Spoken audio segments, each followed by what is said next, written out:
Good evening, friends. How are you all? I hope everyone is fine. And I'm Jitendra Kumar, and today we will discuss exercise 1.3 of chapter 1 Real Numbers. This exercise is actually based on revisiting irrational number, irrational number based exercise. You need to prove some particular numbers, whether they are irrational, rational. Okay.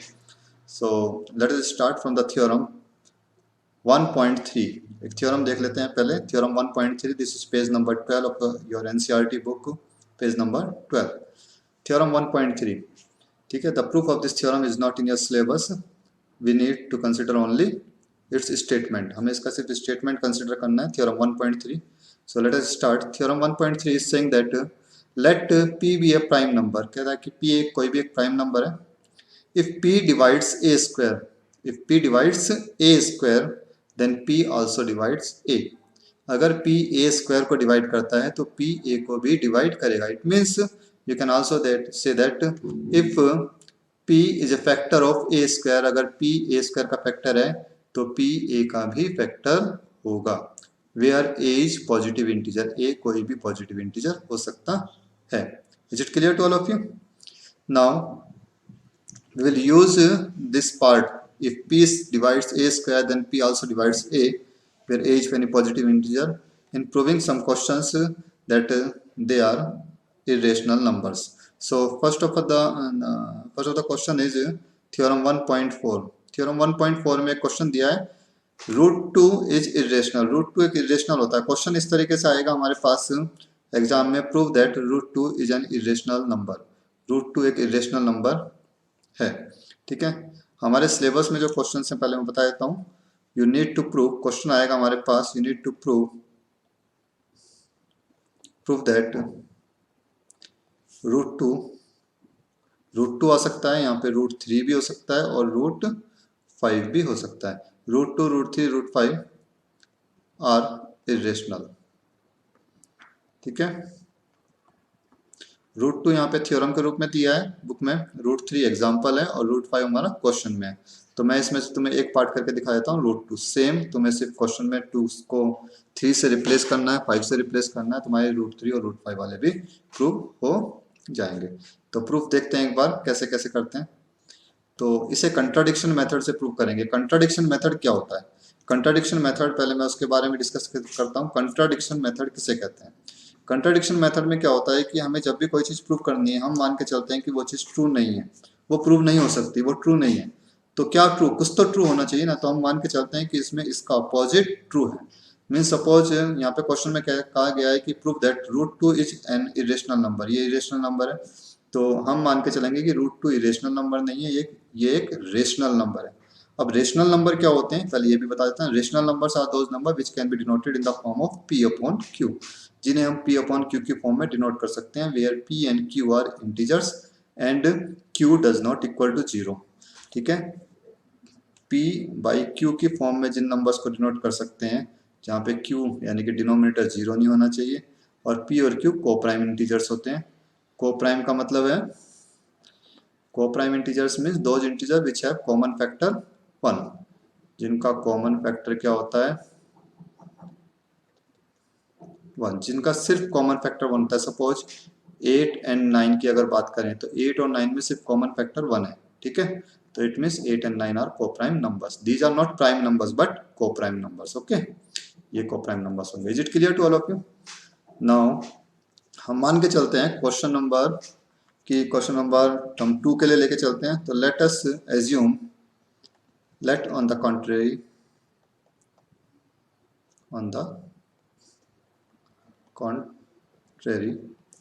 root 2 is not irrational but it is a rational number कैसा number है rational number अगर ये rational number है therefore it can be denoted in the form of p upon q तो late कर लेते हैं therefore root 2 can be denoted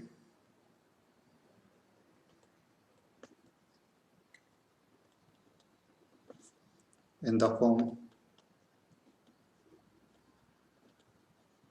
of p by q where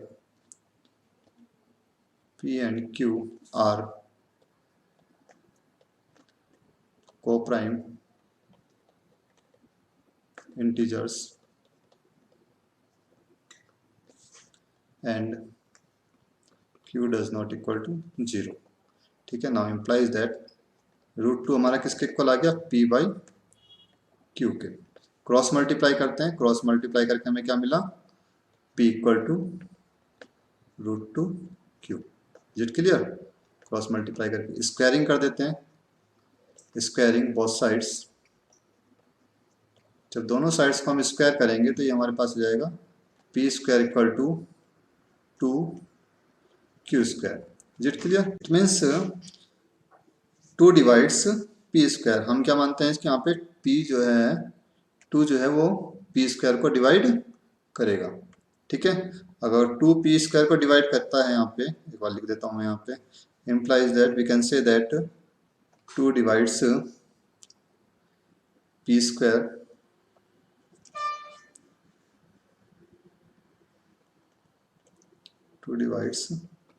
P square. अगर 2 P स्क्वायर को divide करता है देन implies that 2 किसको divide करेगा, 2 P को भी डिवाइड करेगा। 2 डिवाइड P। अब 2 अगर P को डिवाइड करता है तो नाउ पुट हम 2 अगर P को डिवाइड करता है तो मीन्स P 2 की फॉर्म में हम इसे लिख सकते हैं। Then put P equal to, हमने मान लिया कि किसी इक्वल टू R के इक्वल मान लेते हैं। ठीक है, put P equal to 2R in equation 1। इसे हमने इक्वेशन 1 माना और इसके अंदर P equal to 2R put कर देते हैं इन इक्वेशन 1। इक्वेशन 1 में जब हमने इसे P equal to 2R put किया तो कितना आएगा, यहाँ पे 2R square is equal to 2Q square. बाकी पार्ट में यहाँ पे लिख रहा हूँ, एक मिनट। नाउ ये कितना हो गया हमारा, 4R square is equal to 2Q square. 2 से जब 4 को कैंसिल करेंगे तो हमारे पास आएगा 2R square equal to Q square. Now implies that, इससे हमें क्या मिलता है कि 2 डिवाइड्स Q स्क्वायर। 2Q स्क्वायर को डिवाइड करता है, 2 अगर Q स्क्वायर को डिवाइड करेगा देन 2 आल्सो डिवाइड 2Q को भी डिवाइड करेगा।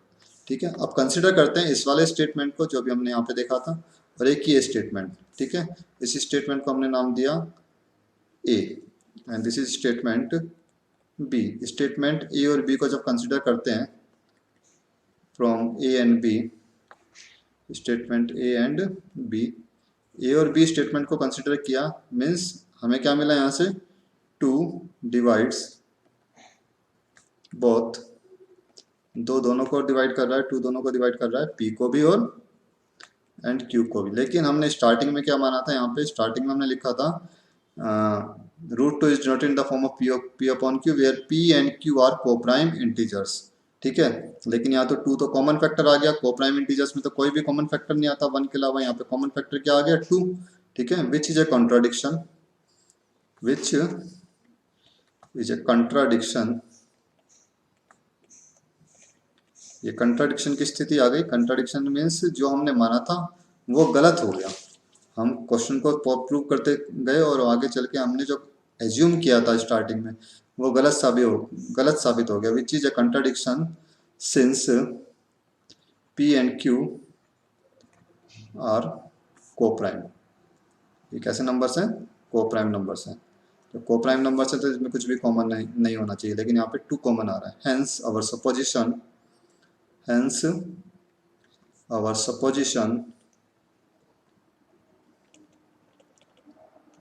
Is wrong. हमारा सपोजिशन क्या है, रॉन्ग है। मीन्स हमने जो एज्यूम किया था वो गलत है, और जो हमने एज्यूम किया अगर वो गलत है तो सही क्या है, ऑब्वियसली जो क्वेश्चन में बोला गया वो सही है। Implies that √2 is an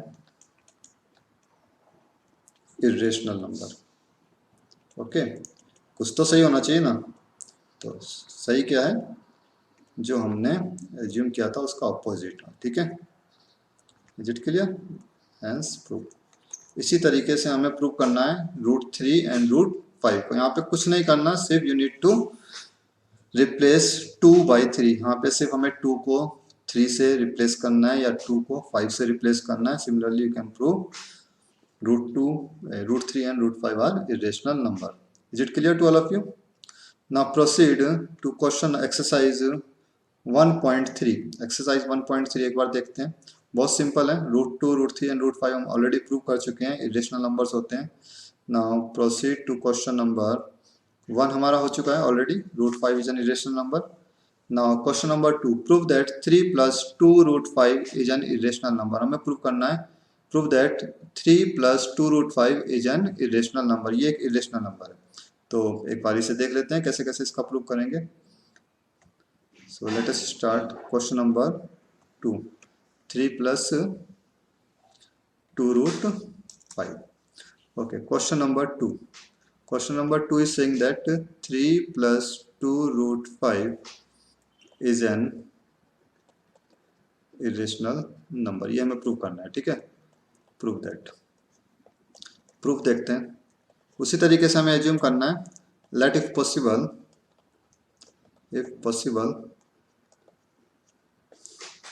3 plus 2 root 5 is not an irrational number but it is a rational number. कैसा नंबर है? Rational number. रेशनल नंबर है तो इसे p अपॉन q की फॉर्म में लिखा जा सकता है. 3 plus 2 root 5 is equal to p upon q. ठीक है, जहाँ पे p and q क्या है? Where P and Q are co-prime integers and Q does not equal to 0. Is it clear? Now इसमें हमें कुछ नहीं करना, सिर्फ रेशनल और इरेशनल पार्ट को हमें सेपरेट करना है. P upon Q already rational part है तो हम यहाँ पे पहले 3 को ट्रांसपोज कर देते हैं. 2 root 5 इक्वल हो जाएगा हमारा P by Q minus 3. Is it clear? 2 root 5 is equal to P minus 3Q by Q. LCM लेके से हमने सॉल्व किया. अब 2 से डिवाइड कर देते हैं. ये आ गया हमारे पास root 5 is equal to P minus 3Q upon 2Q. हमें साफ दिखाई दे रहा है किसी भी रेशनल नंबर में हम जब कुछ सब्ट्रैक्ट करते हैं तो रेशनल नंबर होता है. Means this is also a rational number. किसी रेशनल नंबर को जो हमने डिवाइड किया, 2 से डिवाइड किया रेशनल नंबर से, तब भी हमें कैसा नंबर मिलता है? Rational number. लेकिन रूट 5 अभी हमने प्रूव किया था थोड़ी देर पहले कि इरेशनल नंबर है. इट मीन्स इरेशनल नंबर कैसा, किसके इक्वल आ गया? यहाँ पे रेशनल नंबर के इक्वल आ गया. ये रेशनल पार्ट है इधर और यहाँ पे ये कैसा पार्ट है? ये इरेशनल पार्ट है. विच इज ए कॉन्ट्राडिक्शन. ऐसा पॉसिबल नहीं है. रेशनल नंबर कभी भी इरेशनल नंबर के इक्वल हो नहीं सकता. विच is A contradiction. Hence our supposition is wrong. It means जो हमने assume किया था वो गलत है. Hence our supposition is wrong. और अगर हमारा supposition wrong है then what is true? तो true क्या है? The question, जो भी कुछ क्वेश्चन में कहा गया है वो चीज क्या है? True. Hence our supposition is wrong. Therefore 3 plus 2 root 5 is an irrational. Means जो हमने एज्यूम किया था वो गलत है, जो क्वेश्चन में कहा गया एक्चुअल में वही सही है. Is it clear to all of you? You need to prove like this. हमें सिर्फ इसी तरीके से प्रूव करना है. जब कोई भी एक क्वेश्चन इस तरह का हो जिसमें हमें रेशनल और इरेशनल पार्ट दिया हो साथ में, सपोज 2 root 5 कह दें या 3 अपॉन रूट 5 कह दें, कुछ भी, मतलब हमारे पास इरेशनल पार्ट और रेशनल पार्ट सेपरेट करके दे दिए. ठीक है, उनकी प्रोडक्ट हो सकती है, मल्टीप्लाई में हो सकते हैं, डिवाइड में हो सकते हैं, प्लस माइनस में हो सकते हैं, किसी भी तरीके से हो सकते हैं. तब हमें कुछ नहीं करना, सिर्फ रेशनल और इरेशनल पार्ट को सेपरेट करके दिखाना है. सेपरेट करते ही हमारा क्वेश्चन प्रूव हो जाएगा. Is it clear to all of you? Now proceed to question number 3. Question number 3 में कहता है prove that the following are irrational number. यहाँ पे 6 क्वेश्चन तुम कर सकते हो। थर्ड पार्ट इसका 6 प्लस रूट 2, इसमें 6 को सिर्फ हमें RHS में ट्रांसपोज करना है और ऑलरेडी प्रूव हो जाएगा। सेकंड पार्ट भी इजी है, 7 से डिवाइड कर दो, ऑलरेडी प्रूव हो जाएगा। फर्स्ट पार्ट एक बार देख लेते हैं। Question number 3 first part, 1/√2 is an irrational number. 1/2 एक इरेशनल नंबर है। तो कैसे प्रूव करेंगे 1/√2? तो प्रूव करते हैं। Let if possible 1/√2 is not an irrational number। ये कोई irrational number नहीं है, but it is a rational, ये एक rational number है। rational number है, therefore 1/√2 can be denoted as p upon q। इसे p upon q की फॉर्म में, न्यूमरेटर अपॉन डिनोमिनेटर की फॉर्म में लिख सकते हैं, where p and q are co-prime integers and q does not equal to 0। q 0 के इक्वल नहीं है। अब हमें क्या करना है, यहाँ पे इस √2 को इधर नहीं लेके आना, ठीक है। क्रॉस मल्टीप्लाई भी नहीं करनी, ठीक है। तो हम क्या करेंगे, यहाँ पे 1/√2 नीचे से पहले हम सर्च रिमूव करेंगे। सर्च कैसे रिमूव करते हैं, कंजुगेट से मल्टीप्लाई करके। कंजुगेट से मल्टीप्लाई कर देते हैं, p/q हो गया, ऊपर आ गया √2, नीचे आया 2। Now transpose 2। अब हमें 2 को ट्रांसपोज करना है, ओके। तो 2 को जब हम ट्रांसपोज करेंगे तो ये आएगा तुम्हारा 2p/q। ये इरेशनल पार्ट हो गया, equal to rational number which is impossible, या which is a contradiction, which is a contradiction, which is a contradiction. The fact that irrational number can never be equal to rational number। irrational number कभी भी rational number के equal नहीं होता। hence our supposition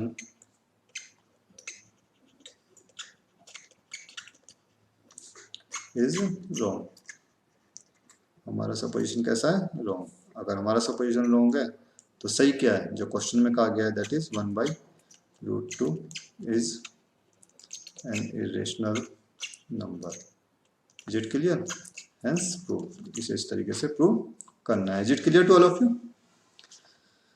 now proceed to question number 3 second part. Second part एक बार देख लेते हैं। थर्ड पार्ट बिल्कुल क्वेश्चन नंबर 2 की तरह है, तुम कर सकते हो। सेकंड पार्ट कर लेते हैं एक बार। 7√5 इज एन इरेशनल नंबर। तो मैं यहाँ पे हिंट देके तुम्हें बता देता हूँ 7√5 को कैसे करोगे तुम।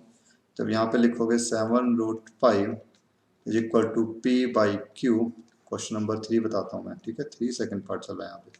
तो यहाँ पे √5 को ही रखना है हमें, और p/q 7 को यहाँ पे ट्रांसफर कर दें, तो p/7 क्यों आ जाएगा, ये रेशनल नंबर इक्वल बन जाएगा रेशनल नंबर के, ठीक है। बाकी सब कुछ ऐसे ही लिखना है हमें जैसे अभी हमने नीचे लिखा है। Is it clear to all of you? तो similarly second part third part बिल्कुल सेम है, you can do by yourself, ठीक है। सो स्टूडेंट से मेरी यही रिक्वेस्ट है कि इन क्वेश्चन की ज़्यादा प्रैक्टिस करो, क्योंकि इंपॉर्टेंट है from the examination point of view, ठीक है। एक क्वेश्चन कम से कम आता है इस तरह का, ठीक है। और 4 मार्क्स में आएगा। अगर √2, √3 या √5 प्रूव करने के लिए आता है तो 4 मार्क्स में आएगा। और इस तरह का अगर क्वेश्चन आता है क्वेश्चन नंबर 2 और 3 लाइक जैसा, तो ये तुम्हारा क्वेश्चन आएगा 2 मार्क्स में।